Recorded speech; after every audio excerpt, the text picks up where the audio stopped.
Bom dia a todos. Essa é a atividade de exame final da disciplina Água, Planta, Solo, Atmosfera, ministrada pelo professor Dr. Lucas Costa Santos. No caso, eu fiquei responsável pelo tema A influência do cultivo mínimo na retenção de água no solo. O cultivo mínimo, por definição, é a realização de apenas uma operação de preparo com mínimo revolvimento do solo e semi-incorporação dos resíduos culturais. Essa operação ela vai romper as crostas superficiais e controlar parcialmente as plantas daninhas. É indispensável, então, a presença de resíduos culturais sobre a superfície do solo nesse tipo de cultivo.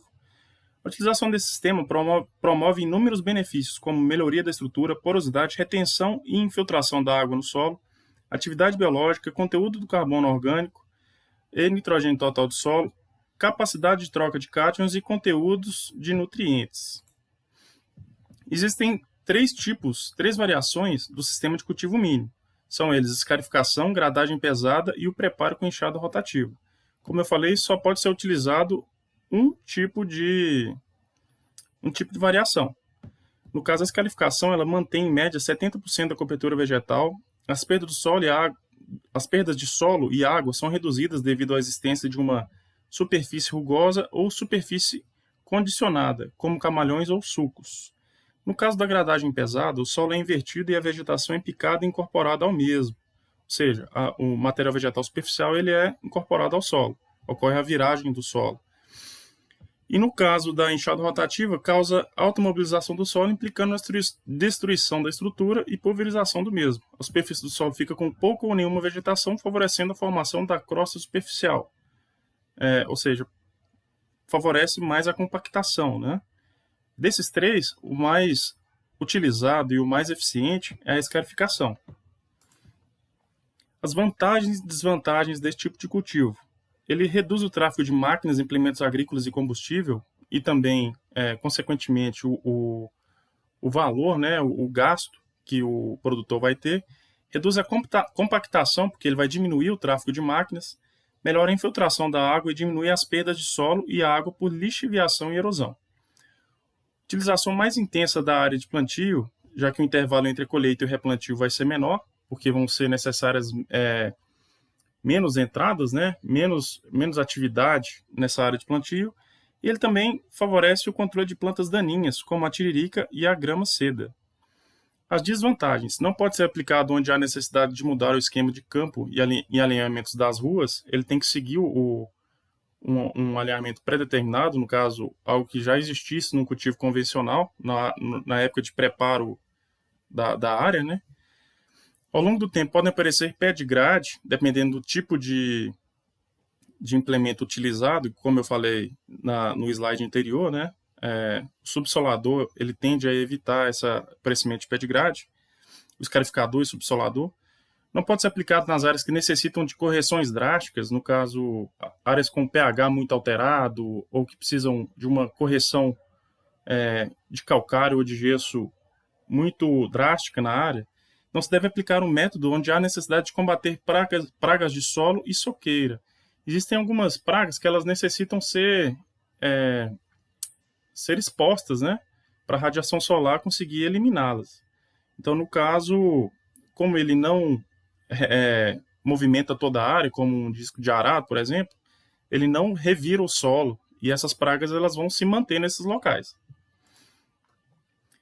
Um pouco sobre os resíduos vegetais e matéria orgânica. Hussain e colaboradores, em 98, calcularam as perdas de solo por meio da USLE, Universal Soil Loss Equation, e concluíram que houve diferença significativa entre as perdas de solo nos sistemas de cultivo, sendo que o cultivo convencional ele perdeu cerca de 29,5 toneladas por hectare em um ano, cultivo mínimo 21,1 toneladas em um ano e o plantio direto 7,9 toneladas em um ano.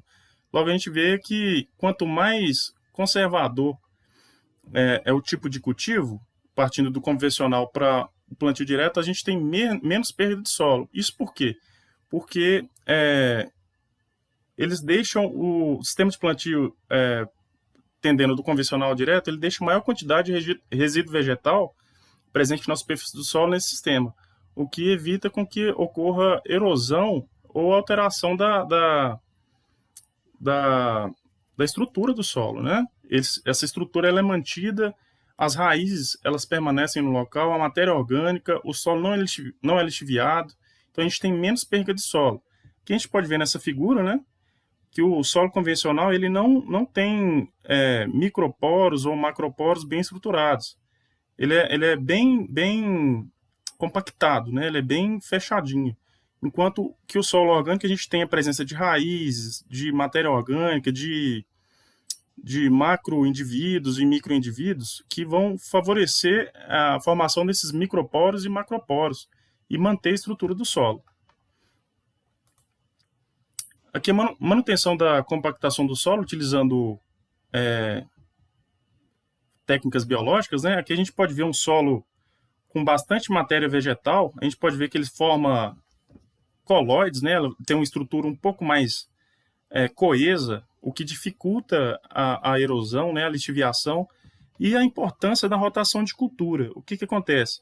Quando a gente faz a rotação de cultura, diversos tipos de raízes eles vão ocorrer na área, favorecendo o aparecimento de microporos e macroporos, diminuição da compactação do solo, né, porque com a rotação de cultura eu vou estar trazendo diversos tipos de raízes, seja ela adventícia, ou axial, né, fasciculada, diversos tipos de raiz que vão favorecer os macro e microporos. A gente tem um corte, né, do solo, onde a gente vê a presença dessas raízes.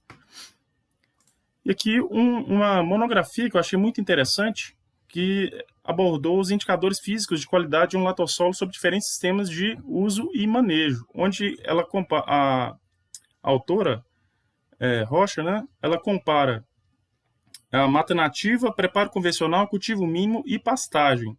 Aqui para a densidade do solo, de um latossolo amarelo, sob diferentes tipos de uso e manejo. A gente vê que a mata nativa ela é semelhante ao cultivo mínimo, né? Então ela tem uma estrutura bem semelhante, enquanto que o preparo convencional e a pastagem ela tem essa estrutura bem parecida em todas as camadas, né? De 0 a 10, de 10 a 20 e de 20 a 30. No caso de porosidade total, a gente pode ver que são todos semelhantes de 0 a 10, de 10 a 20, de 0,10 a 0,20, a mata nativa ela se diferencia, né? E os demais tipos de cultivo são semelhantes. E de 20 a 30, todos são semelhantes. Aqui a tabela 3 é resistência à penetração e umidade gravimétrica. No caso da camada de 0 a 10 centímetros, a gente tem que o cultivo mínimo ele é a melhor média, né? Seguida de mata nativa. Enquanto que a umidade gravimétrica, a gente teve a melhor média para mata nativa, seguida dos outros tipos de cultivo. Nas camadas de 10 a 20 centímetros, a gente continua com o cultivo mínimo em resistência à penetração, seguida de mata nativa e pastagem. E umidade gravimétrica, mata nativa, seguida de cultivo mínimo e pastagem. Na camada de 20 a 30 centímetros, a gente continua com o cultivo mínimo, seguido de pastagem e umidade gravimétrica. A gente teve a melhor média para mata nativa, seguida dos outros tipos de cultivo. Então, o cultivo mínimo do solo ele promoveu uma menor densidade e menor resistência do solo à penetração. Ou seja, em relação à estrutura do solo, o cultivo mínimo ele é vantajoso, né? Ele é praticamente semelhante a uma mata nativa, né? Ele se assemelha muito em estrutura. Aqui as referências utilizadas, né? E muito obrigado, todos tenham um ótimo dia.